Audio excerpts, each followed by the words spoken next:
How earlier medicine paid attention to the body. How earlier medicine paid attention.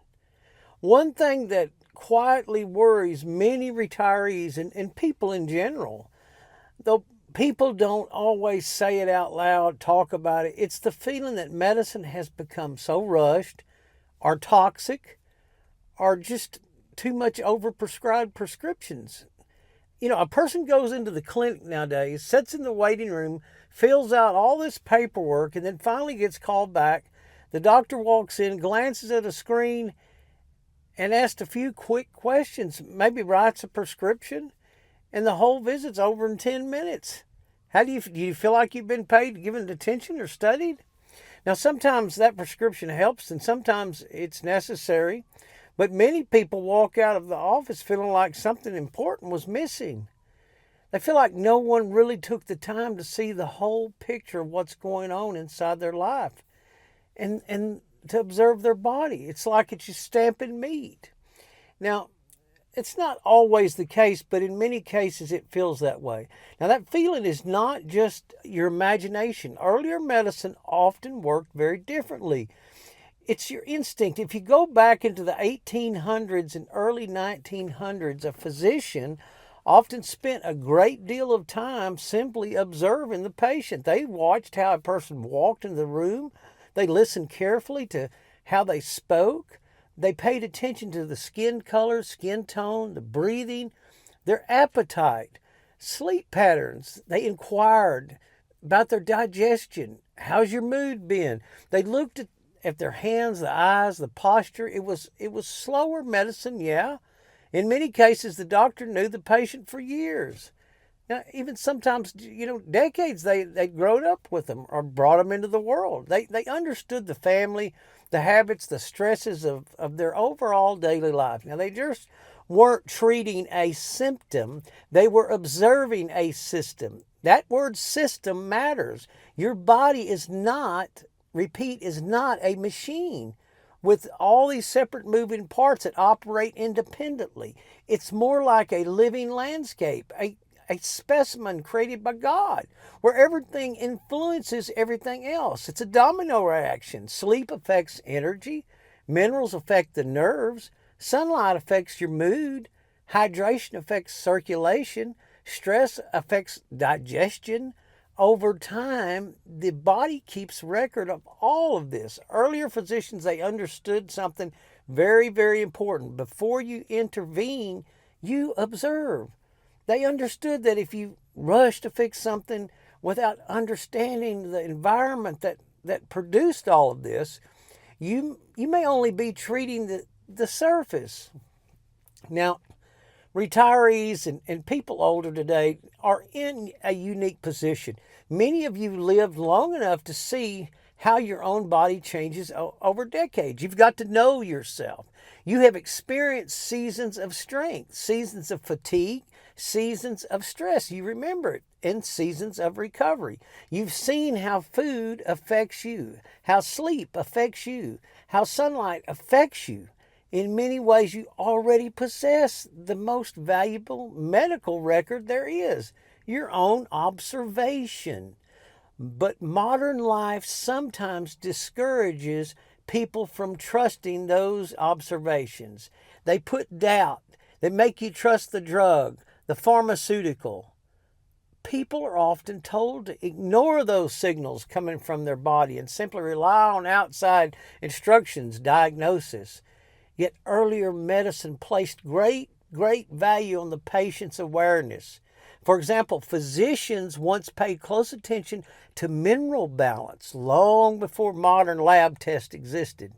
They knew that when a person was constantly fatigued, restless, or dealing with muscle tension, the body, it just might be depleted in key nutrients from years of stress, poor diet, or heavy sweating from working.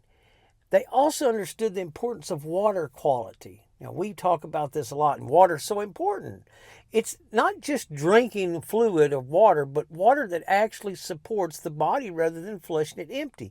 We talk about this all the time. Minerals like potassium and magnesium were recognized as important for nerve stability, circulation, long before the modern supplement industry existed. Now, we got this from natural well water.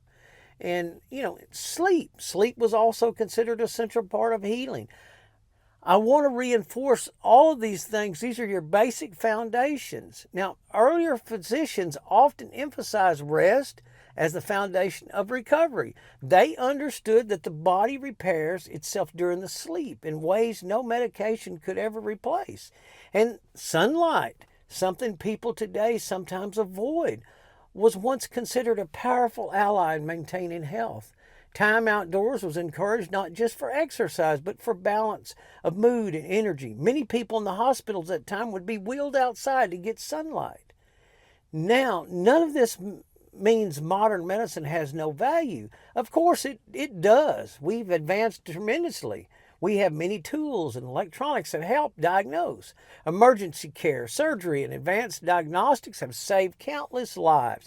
But the wisdom of earlier observation still holds something valuable that many of us, many retirees, are beginning to rediscover its importance. Now pay attention to your own system.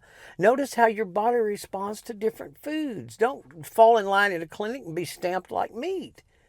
Notice your energy in a unique way. When you wake up in the morning, notice how hydration affects you uniquely. Your clarity during the day. Notice what happens when you spend time in sunlight or when you go to too many days without moving your body. This is not complicated science. It's disciplined attention to your body. And retirees actually have one advantage that working adults often do not, and that is time. It's on your side now if you use it wisely. Time to observe, time to adjust the habits, time to restore the rhythms that many have been just disrupted during the busy decades of career, raising families, etc. Now think of yourself in a way as I've said before, you're the project manager of your own health. A good project manager doesn't panic, they observe the system. Identify the things that are drifting out of balance before it's too late and make a steady adjustment.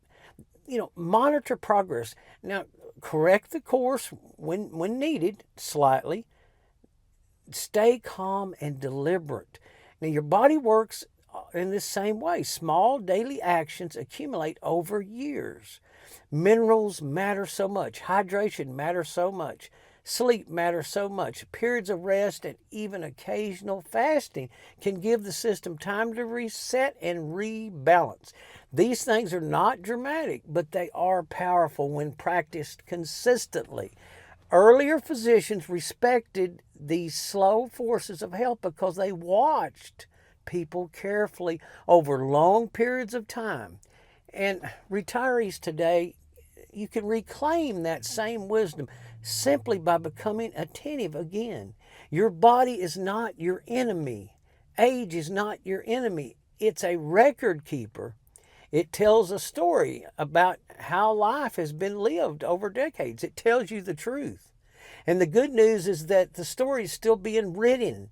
The second act of life can actually be a time of restoration, a time where the pace slows enough for a person to notice things they missed before.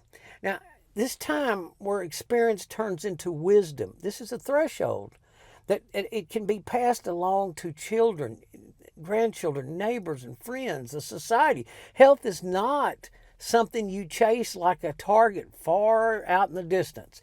It's something you cultivate, like growing crops. And we've talked about this. It's you cultivate it daily through giving it attention, observation, balance, and steadiness. Earlier medicine understood that well, and maybe in our modern world where everything moves so fast, faster than it should, we need to rediscover a little bit of that quiet wisdom again. I don't have all of this figured out. I'm still working on it myself. So let's keep moving forward on this journey together. And I appreciate you watching. Thank you.